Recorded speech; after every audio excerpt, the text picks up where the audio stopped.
We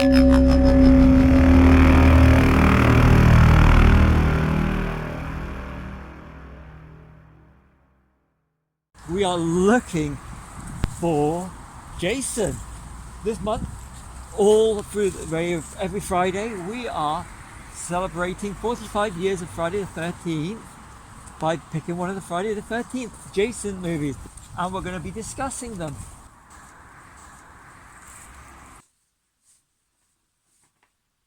Hi, I'm Charlie, and this is Stevie, and we are chilling popcorn, and welcome to another Halloween Friday.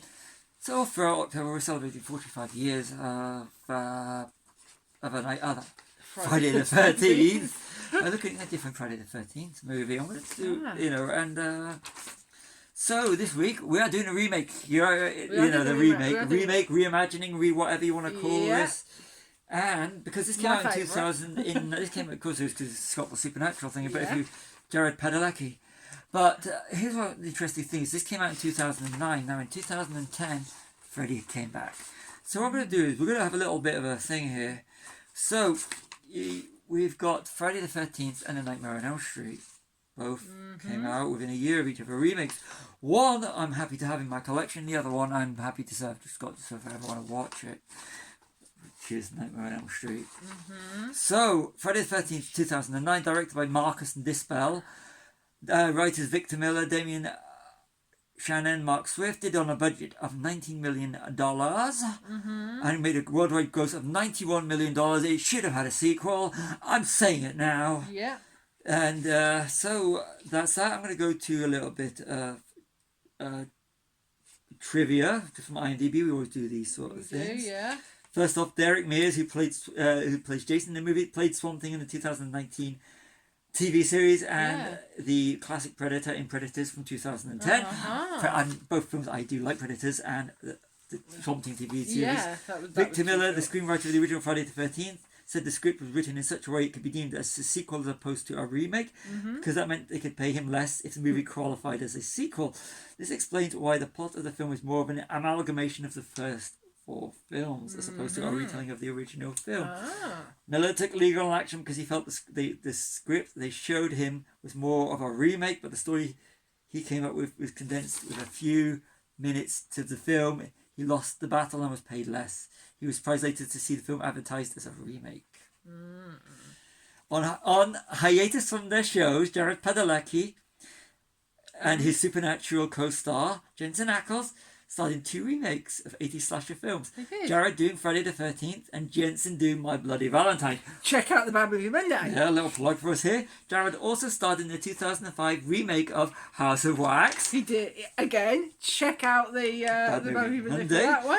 This was the first film, first time Paramount had any association with the Friday the 13th series since 1989, which would be Jason Takes Manhattan. Oh yes. Bad Movie Monday. That's 3 Bad Movie Mondays. 3 Bad Movie Monday plugs in one thing. Yeah. So this is going to be a long one. Let's get into it, shall we? So I'm going to ask you a few little questions. Okay. Go for it. Okay, and see if you want to answer these as well. Yes, definitely answer these. I just want to point out, I saw both a Nightmare on Elm Street remake and Friday the 13th at the cinema. I didn't.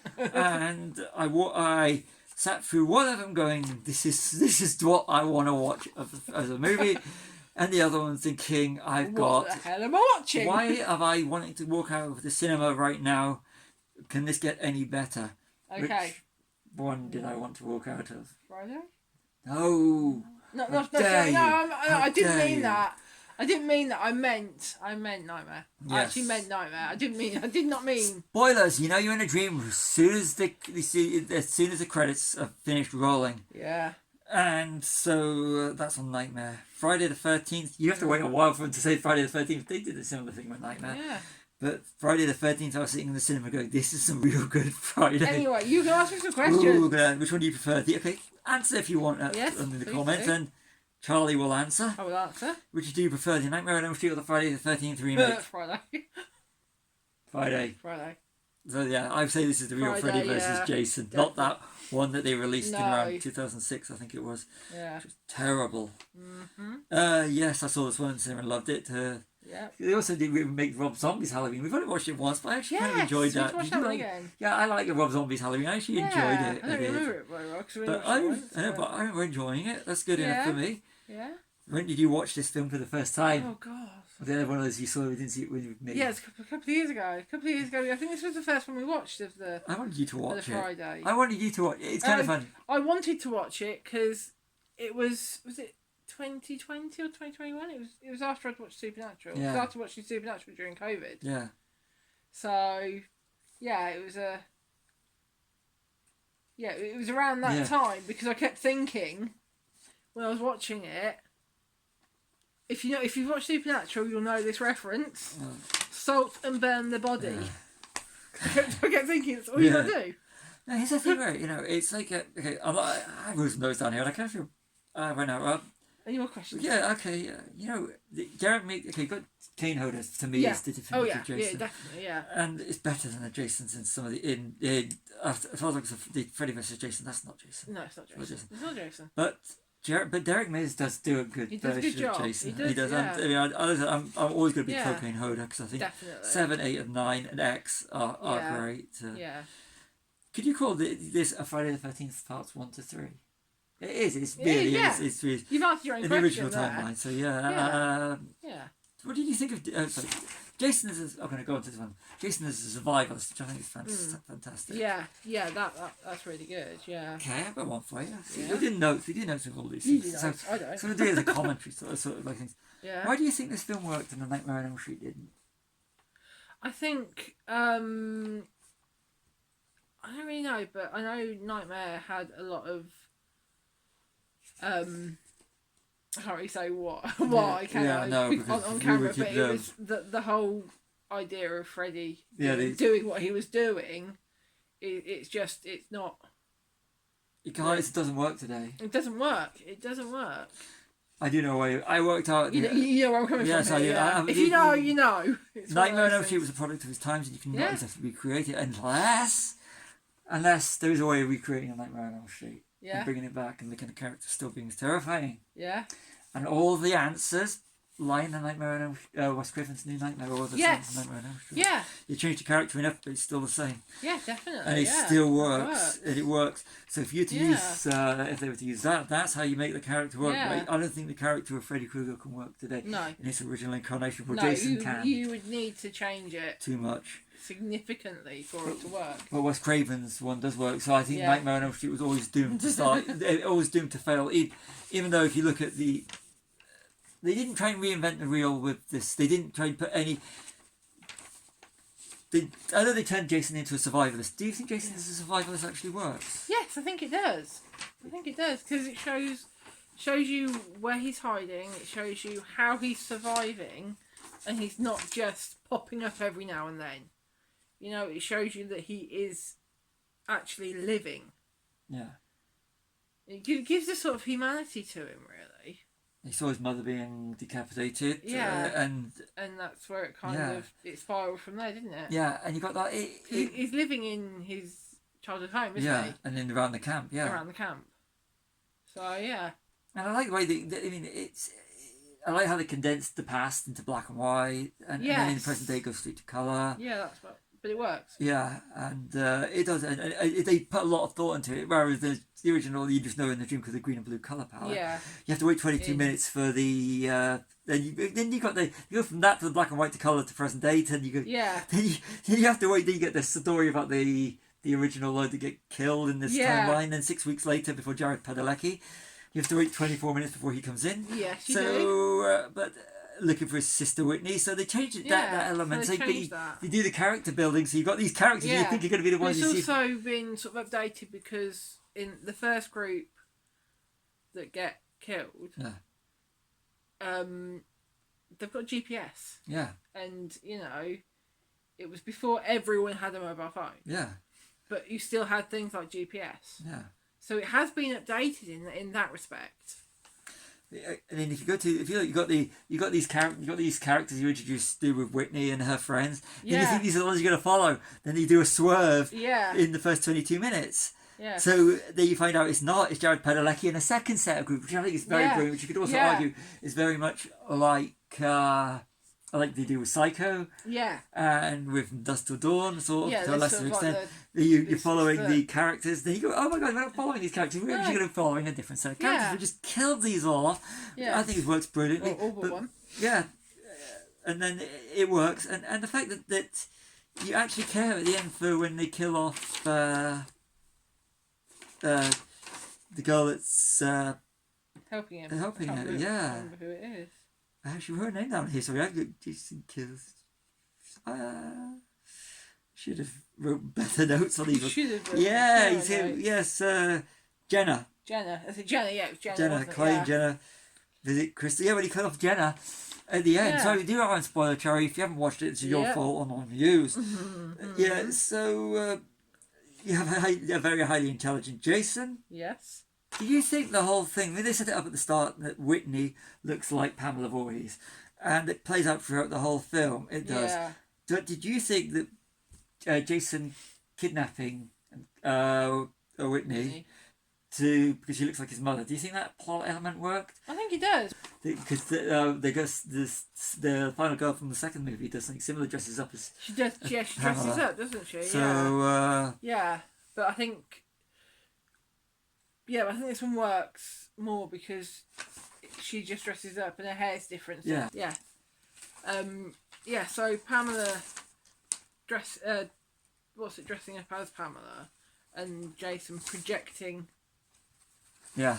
Pamela onto him is different to how Whitney is perceived by Jason as being a lookalike. Yeah. It's a different way of doing it. Yeah, that's. But it's also kind of creepy. It's very fascinating creepy, with someone that looks like his mother. Yeah. But again, his mother was stable in his life. Yeah. And when he watched her getting killed, Jason just wants to be left alone. He does, yes. He does. But, you know, the thing is, I tell you one thing this film really got right. They got the whole thing with Jenna and Clay and Whitney. The characters you're actually rooting for. Yeah. I mean, in this franchise, for most of these movies and this style of movie, they're disposable. Yeah. And there are some really unlikable. There's the you got the guy. You got the guy. Yeah, the guy who grows has the hallucinogenics and stuff, doesn't he? That he finds. Yeah, you know he's going to die. You know he's going to die. But it's also the reason why Jason got the mask. And if you go to Blu-ray, if you've got Blu-ray or DVD, you can find deleted scenes. Yeah. Yeah, the alternative scenes and an alternative ending as well. Yeah. Still, but it's still, and I think it worked. And I think both versions of the ending actually do work. They do work. Yeah. They do. They do. Yeah. And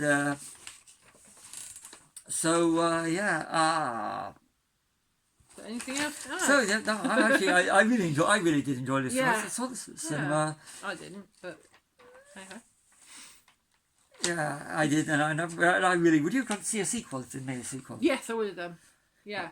I would actually. Would you? Yes, I'd be sitting in the cinema waiting for these films going. If they had Clay and Whitney come back, then I think that would have been really good. Yeah. You know, in the sequel, even if they just come back to be killed off. Yeah. But you know, I think that would have worked. They were actually you were expecting Jenna to live because they were setting her up to be a final girl more than Whitney. They were. But I suppose you did need to have the payoff for Clay's arc. Yes. But you know, there are times I've got to admit it does feel like Jared Padalecki was just putting there just for his star power. Yeah, well, she probably was. Yeah. And I kept thinking. And you've now watched some of the Supernatural, so you get the reference, don't you? Yeah. You just salt and burn it, and then that's it gone. Yeah. If he was a Supernatural or Iron works as well. But obviously he's not Supernatural. He's a survivalist Jason. He's a survivalist. So put in your comments wherever if you prefer the survivalist Jason or the Supernatural Jason or the Deadite Jason or the Jason that just can't be killed. Just put in the comments your favourite, which type of Jason you prefer. Yeah, he was killed by a wood chipper in the movie, and he breaks his neck in the alternative ending. Yeah, they do. Yeah. Yeah. Yeah. And it's even a different way because Whitney pretending to be his mother stabs him. Yeah. So it's yeah, and I do like the whole sequel baiting. Yeah. Is They a bit where may do one. is Not Supernatural's finished. is Jason no, they're doing Crystal Lake, it's rights. I know. That's to stop them doing a sequel with rights. That's why they're doing Crystal Lake now. They are, yeah. The TV series. Yeah. Which I'm looking forward to. Yeah, it'd be good. But Good to see, yeah. you know, they've already discussed the Nightmare on Elm Street, and it's We have, yeah. they didn't actually. The one thing I do like about this is they don't. Whereas they tried to put too much backstory into Freddy, Nightmare, and the look was terrible. Oh, yeah. Jackie Earle Haley could have been a great Jason. Yeah. So Freddy, Freddy. not Jason. Not Jason. Yeah. But he was just lumbered with a terrible movie, yeah. and It was awful. And we discussed. I think we may have discussed this last year on Freddy Thursday. Yeah. Not sure. Can't remember. It's been a year. Yeah. But check out our Freddy Thursday on our playlist. There's one on our channel, Chilling with Popcorn. Yeah. Like and subscribe. Definitely. So, final thoughts on the remake, sequel, whatever you want to call this. Rehash. Yeah. Comment what you think this is. Yeah, I really enjoyed it. I did too. It's a guilty pleasure. I sat in the cinema and loved it in the cinema. Yeah. Just would love to have seen some sequels. Yeah. So, yeah, Friday the 13th remake. Yeah, Freddy Thursday. Thank you for watching. Thank you for watching. I've been Charlie. This has been Stevie. We are Chilling with Popcorn. Like and subscribe.